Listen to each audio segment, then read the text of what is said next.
মামলাটিতে আজকে 9 জন সাক্ষী রাষ্ট্রপক্ষে উপস্থাপন করা হয়েছে এবং প্রত্যেকটা সাক্ষী সংগঠনের বক্তব্য উপস্থাপন করেছেন এবং আসামি পক্ষে নিয়োজিত বিজ্ঞ কৌশলীয় প্রত্যেকটা সাক্ষীকে জেরা করেছেন এবং আগামীকাল এই মামলায় ভিকটিম, ডাক্তার, আইও সহ গুরুত্বপূর্ণ সাক্ষী রয়েছে। আগামীকাল বাকি সাক্ষীকে উপস্থাপন করা হবে রাষ্ট্রপক্ষ থেকে। পরবর্তী আসলে প্রক্রিয়াগুলো কি হবে, যুক্তিতর্ক আছে? জি সেইগুলো আগামীকাল যদি সমস্ত সাক্ষী যদি শেষ হয়ে যায়, পরবর্তীতে আদালত কার্যতালিকায় ঠিক করবেন আসামিরও সাফাই সাক্ষী বা আসামির বক্তব্য থাকবে 342, যেটাকে বলে 342, ওই বক্তব্যগুলো উপস্থাপন করবে, পরবর্তীতে আর্গুমেন্টের জন্য থাকবে।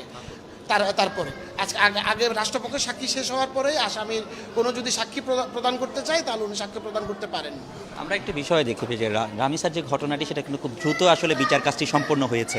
তো সেক্ষেত্রে এখানেও কি আমরা দেখছি যে গতিতে চলছে, খুব দ্রুত আসলে সাক্ষ্যগুলো নেওয়া হচ্ছে এবং পরবর্তী জেরাও কিন্তু হয়ে যাচ্ছে। সব মিলিয়ে আপনারা আসলে কি প্রত্যাশা করেন যে এখানে খুব কত দিনের মধ্যে আপনারা এই বিচার কাজটি সম্পন্ন করতে পারবেন বলে আপনারা আশা প্রকাশ করছেন? আমরা আশা করি একটা ইতিবাচক দিক যে প্রতিদিনে চার্জ গঠন মামলাটি আমলে নেওয়ার পর থেকে বিজ্ঞ আদালত চার্জ গঠন এবং সাক্ষী কন্টিনিউ চলছে এবং আগামীকালকেও চলবে, আশা করি চলবে। অতি দ্রুততর সময়ের মধ্যে যেভাবে রামিসারটা মামলাটা হয়েছিল, আশা করি এই মামলাটিও আপনারা অতি দ্রুত শেষ করার জন্য রাষ্ট্রপক্ষে আমরা চেষ্টা করছি এবং বিজ্ঞ আদালতে এভাবে ডেটটা দিয়েছেন প্রতিদিন। আশা করি একটা ন্যায় বিচার, বাদীপক্ষ একটা ভিকটিম, তার ন্যায় বিচার নিশ্চিত হবে। আজকে যে সাক্ষ্য গ্রহণ করেছে সেই মধ্যে গুরুত্বপূর্ণ আসলে সাক্ষ্য কে বলেছে আপনি মনে করছেন? আপনি সংবাদদাতা ছিলেন, এই মামলার সংবাদদাতা ছিলেন এবং প্রত্যক্ষদর্শী সাক্ষী হিসেবে তার নানু ছিলেন এবং আরও পাড়া প্রতিবেশী সহ কিছু প্রত্যক্ষদর্শী সাক্ষী ছিলেন, তারাই আজকে সাক্ষ্য উপস্থাপন করেছেন মামলায় ঘটনার সময়। জি বাবাই মূল এজাহারকারী ছিলেন, সংবাদদাতা, উনি আজকে সাক্ষ্য প্রদান করেছেন। ধন্যবাদ আপনাকে। আমরা আসলে যে রাষ্ট্রপক্ষের আইনজীবী, সেই আইনজীবীর সাথে আসলে মাহমুদুল হাসান তার কথাটা আপনার শুনছিলেন। আমরা একটু আসামি পক্ষের যে আইনজীবী তার কথাটা আসলে একটু শুনবো, যে আসামি পক্ষের যে আইনজীবী তিনি এসেছেন, তার কাছে আসলে একটু জানতে চাইবো এই মুহূর্তে এখন যে মুহূর্তে সেই মুহূর্তটা হচ্ছে যে কি 5 জন সাক্ষী দেওয়া হয়েছে এবং এর মধ্যে কিন্তু একটি যেটি হচ্ছে বিরতি রয়েছে, বিরতির পর আবার সাক্ষ্য গ্রহণ শুরু হবে। তো সেক্ষেত্রে আমরা একটু আসামি পক্ষের যে আইনজীবী তার বক্তব্যটি শুনবো। আজকে আসলে ওরা রাষ্ট্রপক্ষে 5 জন সাক্ষী উপস্থাপন করেছে। সাক্ষী উপস্থিতিতে 9 জন সাক্ষী উপস্থিত। এখন পর্যন্ত আমরা 5 জন সাক্ষীকে আমরা জেরা করেছি। যেখানে এই মামলায় দেখা যাচ্ছে গুরুত্বপূর্ণ সাক্ষী হচ্ছে কোহিনুর, অর্থাৎ ভিকটিমের নানি। উনি ঘটনাস্থলে যাওয়া এবং ভিকটিমকে উদ্ধার করা, অজ্ঞান হয়ে যে সব ওনার কথাই হয়েছে। ওনাকে যখন আসামি কথিত ঘটনার তারিখ এবং সময় ছিল যে মামলার বাদী ভিকটিম মেহেদি হাসান, ভিকটিমের বাবা, উনি ছিল ঢাকায়। উনি আমাকে প্রথমে বলছিল যে আমরা 12টায় আসছি, 10টায় আসছি, বিভিন্ন কথা।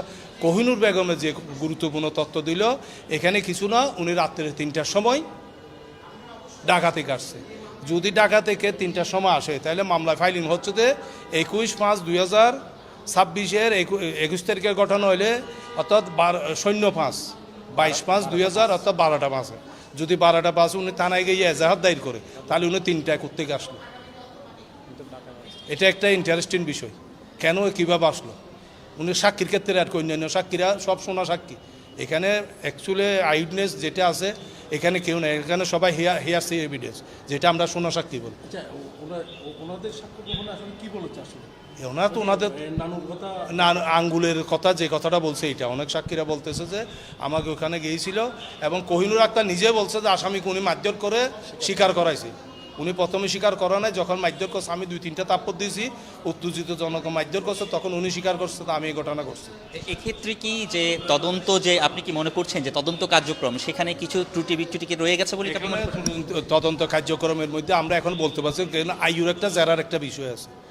আইউকে যদি আমরা জেরা করতে পারি তাহলে এই মামলার সব কিছু এটা ক্লিয়ারেন্স বলা যাবে ওনার কতটুকু ত্রুটি ছিল, কতটুকু ত্রুটি ছিল না। এটা যেহেতু আইউ সাক্ষী মেয়াবি সম্ভবত আগামী হয়তো এখন তো বলা যাচ্ছে না, হয়তো কোর্টে পরিবর্তে কী নির্দেশ দেয় ওই সময় বলা যাবে যে আইউকে যখন আমরা জেরা করব। এই মামলায় আরেকটা বিষয় যে মেডিকেল নিয়ে বিভিন্ন রকম কথা আছে। যদি মেডিকেল অফিসার আসে তখন আমরা এটা করতেছি, আমরা ন্যায় বিচারের জন্য যুদ্ধ করছি। এসডিএল মানে কোর্টও চাচ্ছে যে একটা এই মামলার ক্ষেত্রে একটা ন্যায় বিচারটা হোক। কোনো আইনের ফাঁক দিয়ে কোনো নিরপরাধ ব্যক্তি যেন কি আইনের ফাঁকে কোনো না যায়। আপনি কি জি জি জি জি জি জি জি বিশেষ করে 164 আছে, ডিএনএ রিপোর্ট আছে, আরও যে শাখাগুলো আছে, সেক্ষেত্রে আপনি কোন অসঙ্গতি দেখছেন যেটা নিয়ে আপনি খুব ফাইট করছেন? ডিএনএর কথা আপনি যেটা বলছেন, ডিএনএ ওনার সাথে অ্যানালাইসিস হয় না। এক নম্বর হচ্ছে ডিএনএ ওনার সাথে ম্যাক্স নাই। এখন আপনি কাকে একটা 9(1) মামলা সাজার ক্ষেত্রে ডিএনএটা মাস্ট ইম্পর্টেন্ট একটা বিষয়, কিন্তু এটা নাই। 2 নম্বর হচ্ছে দেন যদি ডিএনএ না হয় তাহলে আমরা এমসিতে যাই। এমসিতে আপনি হয়তো দেখবেন কিনা জানি না, এখানে ডেট অফ টাইম অফ ইনসাইডেন্ট একটা গতকাল আমি কথা বলেছিলাম, ডেট অফ টাইম অফ ইনসাইডেন্ট এখানে নাই। যদি না হয় থাকে একটা ঘটনার তারিখের সময়টা যদি উল্লেখ না থাকে, তাহলে কখন ঘটনাটা হলো এটা তো একদম অ্যাবসেন্ট যেটা বলে এটাই। এখন আমরা ডাক্তার আসলে আসলে আমরা বিষয়টা আপনার কথাটা আমরা সঠিকভাবে জবাবটা দিতে পারবো। 164 তো উনি বলছে যে আমার ডেভিল যেটা বলে আমার শয়তানের প্ররোচনায় এই কাজটা করেছি। এখন 164 এরকম আছে, কিন্তু আজকে 161-এর ভিত্তিতে যখন আমরা তাদেরকে কি করলাম, যারা করলাম, ওরা বলছে যে আমরা কি মারধর করছি, মারধর করে ওনাকে শিকার নিয়ে এসেছি, এরকম কথা আছে। হয়তো আপনারা যারা, আমি যারা এটা দেখছি। আচ্ছা, একটা বিষয় একটু জানতে চাই যে ধরেন এই যে ঢাকায় আমরা দেখেছি রামিসার ঘটনাটি হয়েছে এবং সেই ক্ষেত্রে এটি খুব দ্রুততার সাথে কিন্তু বিচার কাজটি হয়েছে, তো তার কোনো প্রভাব কি এই বিচার কার্যের মধ্যে কি পড়ছে? না, এটা পড়বে না হয়তো এক এক মামলার ক্ষেত্রে। রামিসার মামলাটা ছিল যে র্যাপ উইথ মার্ডার, এটার ক্ষেত্রে মৃত্যুদণ্ডই একমাত্র সাজা। আমাদের নারী শিশু আইনে যদি মৃত্যুদণ্ডের কোনো সেকশন থাকে, এটা 9(2), অর্থাৎ র্যাপ উইথ মার্ডার হইলে এটার আর কোনো যাবজ্জীবন অন্য কোনো সাজা দেওয়ার এখতিয়ার নাই। এটা মৃত্যুদণ্ডে এটার সাজা। রামিসার হত্যাটা এটা। আর এই মামলায় দেখা যাচ্ছে এই মামলায় শুধু আঙ্গুলে ওনার লজ্জাস্থানে আঙ্গুল দিছে, এরকম একটা কথা বলে। আচ্ছা, ওদিন কিন্তু যেদিন চার্জশিট জমা দিতে এসেছিল, সেদিন পৌঁছে কিন্তু অনেকটা কমা ডিএনএ আমরা, আরে ভাই, এটা পুলিশ তো বলবে, পুলিশ মামলার আগে পুলিশের ভার্সন অনুযায়ী বলবে যে আমরা সব কিছু আমাদের কাছে প্রমাণিত, কি সব কিছু প্রমাণিত, আমরা কি এটা রাষ্ট্রপক্ষ বলবে কি আমরা এটা সর্বোচ্চ ইনশাল্লাহ আমাদের ইয়ার মতো আমরা সর্বোচ্চ এটা শাস্তি কামনা করি। এটা কি যেহেতু রাষ্ট্র কর্তৃক আমাকে এখানে এসডিএল দেওয়া হয়েছে, আমাদেরও সর্বোচ্চ এ থাকবে যে আসামিকে কিভাবে আমরা কি বেকুসের কালে অত আইনের বিধান মতে করতে পারি। এটা আমি বলবো না যে আমার আসামি অর্থাৎ যার জন্য আজকে করতেছে আমি নির্দোষ, ওকে বলবো না, কিন্তু আইনের ফাঁকতে আমাদের করা এসডিএল এর কাজ যুদ্ধ চালিয়ে যাওয়া, এটা রাইটা দিবে জজ সাহেব বাহাদুর। এই যে ধরেন খুব দ্রুততার সাথে কিন্তু একটা মামলাটি পরিচালিত হচ্ছে, সেটিকে আপনারা আসলে কিভাবে দেখছেন? অবশ্যই আমরা তো এটা পজিটিভলি দেখতেছি। আমরা বর্তমান সরকারকে এবং স্বরাষ্ট্রমন্ত্রী থেকে শুরু করে সব কিছু থেকে ধন্যবাদ জানাই। বাংলাদেশের প্রতিটা মামলার ক্ষেত্রে যেন এরকম হয়, যদিও হয় 5 দিনের মধ্যে এই মামলায় চার্জশিট জমা দিয়েছে। রামিসার ক্ষেত্রে ঢাকায় এটা হয়েছে, আবার এটা হচ্ছে, এটা আজকে আবার গত পরশুদিন আপনার কগনিজেন্স নিল, গতকাল চার্জশিট, আজকে 9 জন সাক্ষীর হাজিরা, আগামীকাল হয়তো এরকম। এটাই তো বাংলাদেশে আমরা বিচার ব্যবস্থা চাচ্ছি। এটা আমাদের স্বপ্নের যেটা ছিল, এটাই বর্তমান সরকার স্বরাষ্ট্রমন্ত্রী থেকে শুরু করে পুলিশ যেটা করতে, এটার জন্য এসডিএল এর পক্ষ থেকে আমি ধন্যবাদ জানাচ্ছি।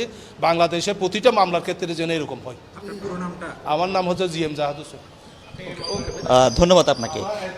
দর্শক, আমরা আসলে এই মুহূর্তে যে কোর্টের যে অবস্থা সেটি এখন বিরতিতে রয়েছে, 1/2 ঘন্টা বিরতি, নামাজের বিরতি রয়েছে। আমরা আজকে দেখেছি প্রায় 1 থেকে 9 জন আসলে সাক্ষ্য দেওয়ার এখানে কথা রয়েছে, তার মধ্যে 5 জন আসলে দিয়েছেন। তার মধ্যে গুরুত্বপূর্ণ জেনেছে শিশুটির বাবা এবং শিশুটির বাবা এবং একই সাথে যে গুরুত্বপূর্ণ সাক্ষী শিশুটির নানা ছিলেন, এবং একই সাথে শিশুটির যে খালা তিনিও কিন্তু এখানে সাক্ষী দিয়েছেন। একই সাথে সাক্ষ্য দিয়েছেন এখানে যে কলোনিতে আসলে তারা থাকতো, সেই কলোনির যিনি কেয়ারটেকার তিনিও কিন্তু এখানে এর মধ্যে সাক্ষ্য দিয়েছেন। এবং একই সাথে রাষ্ট্রপক্ষ কিন্তু তাদের যে জেরা, এই সাক্ষীদের সেই জেরাটাও কিন্তু আসলে সম্পূর্ণ করেছেন। অর্থাৎ দ্রুত গতির সাথে কিন্তু পুরো এই বিষয়টি, এই যে মামলাটি সেটি কিন্তু সম্পূর্ণ হচ্ছে, এবং এখানে এই মামলাটিকে সর্বোচ্চ গুরুত্ব দেওয়া হচ্ছে, যেটিকে আসলে রাষ্ট্রপক্ষের আইনজীবী এবং একই সাথে আসামি পক্ষের রাষ্ট্রনিয়োজিত আসামি পক্ষের যে আইনজীবী তারাও কিন্তু এটাকে সাধুবাদ জানিয়েছেন